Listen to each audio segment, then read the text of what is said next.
राजधानी जयपुर से बड़ी खबर आ रही है, जहां पर राज्य सरकार का चिंतन शिविर से जुड़ी बड़ी जानकारी यह है कि मंत्रिपरिषद की बैठक के बाद चिंतन शिविर की शुरुआत ओटीएस सभागार में हुई और चिंतन शिविर यहां पर चल रहा है। मुख्यमंत्री अशोक गहलोत इस चिंतन शिविर में मौजूद हैं।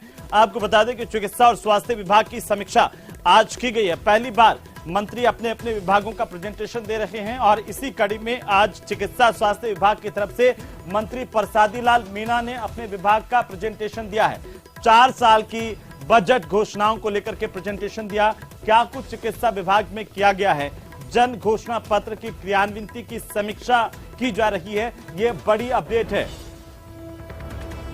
तो आपको बता दें कि ये ओटीएस सभागार में चिंतन शिविर चल रहा है। जेएलएन मार्ग पर ओटीएस सभागार में तमाम मंत्रियों की मौजूदगी में सीएम अशोक गहलोत की मौजूदगी में चिंतन शिविर, और यहां पर मुख्यमंत्री अशोक गहलोत के सामने सभी मंत्री अपने अपने विभागों का प्रेजेंटेशन देते हुए जानकारी दे रहे हैं।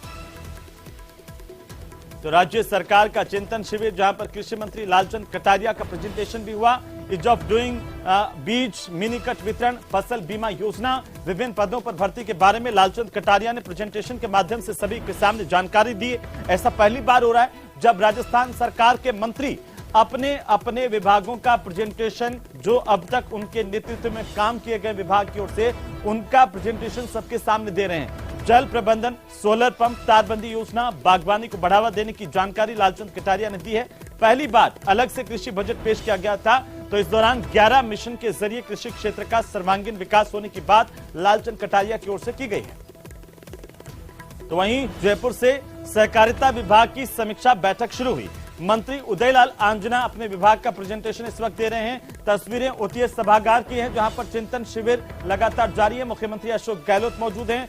बजट की कुल 24 घोषणाओं में से 15 पूरी करने की जानकारी दी गई। 24 में से 9 प्रगतिरत है। जन घोषणाओं में कुल 8 में से 7 पूरी हो गई, 1 प्रगतिरत है और 9 प्रगतिशील योजनाओं में 3 घोषणाएं मार्च तक पूरी होने की जानकारी दी गई है। 3 घोषणाएं जून तक और 3 सितंबर तक पूरी हो जाएंगी। ज्यादा जानकारी के साथ फोन लाइन पर मौजूद है सहयोगी सचिन। और सचिन, क्या चल रहा है अभी चिंतन शिविर में? ये पहली बार राजस्थान सरकार के मंत्री अपने अपने विभागों का प्रेजेंटेशन दे रहे हैं, आज क्या कुछ हुआ?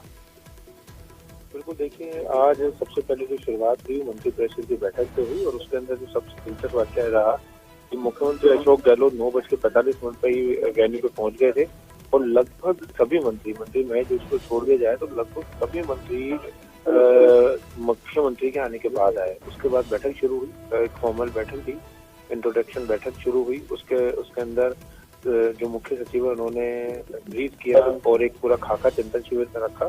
और उसके बाद में सबसे पहले जो हेल्थ डिपार्टमेंट है उसकी समीक्षा शुरू हुई। उसके बाद एक एजुकेशन का नंबर आया और उसके बाद अब जो कृषि विभाग है उसकी समीक्षा बैठक चल रही है। कृषि के अंदर मुख्य रूप से कृषि को लेकर लालचंद कटारिया ने प्रेजेंटेशन दिया। उसके बाद कृषि का ही पार्ट है सहकारिता, उसको लेकर मंत्री उदयलाल आंजना ने प्रेजेंटेशन दिया, उन्होंने विभाग की उपलब्धियां बताई।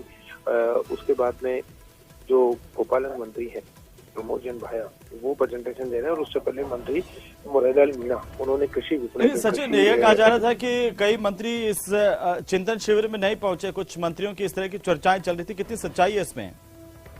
नहीं, देखिए, 4 मंत्री हैं जो नहीं पहुंचे हैं। हेमाराम चौधरी नहीं आए, वन मंत्री हैं जी। और उसके अलावा राजेंद्र गुड़ा है, होमगार्ड मंत्री, वो नहीं पहुंचे। शकुंतला रावत है, वो नहीं आई है। हाँ। और इसके अलावा जो विश्वेंद्र सिंह है पर्यटन मंत्री, वो भी नहीं आए। हालांकि किसी भी मंत्री का जो विभाग है उसका आज प्रेजेंटेशन नहीं है, सबका कल प्रेजेंटेशन है। लेकिन जो सबसे चर्चा का विषय रहा वो मंत्री राजेंद्र गुड़ा और हेमाराम चौधरी का रहा, क्योंकि हेमाराम चौधरी ठीक उस समय पर जब यहाँ पे चिंतन शिविर चल रहा था तो हेमाराम चौधरी जो है वो सचिन। बिल्कुल सचिन, लगातार नजर बनाए रखिए, अपडेट हम आपसे लेते रहेंगे। बहुत शुक्रिया हमारे साथ जुड़ने के लिए। चलिए आगे बढ़ेंगे और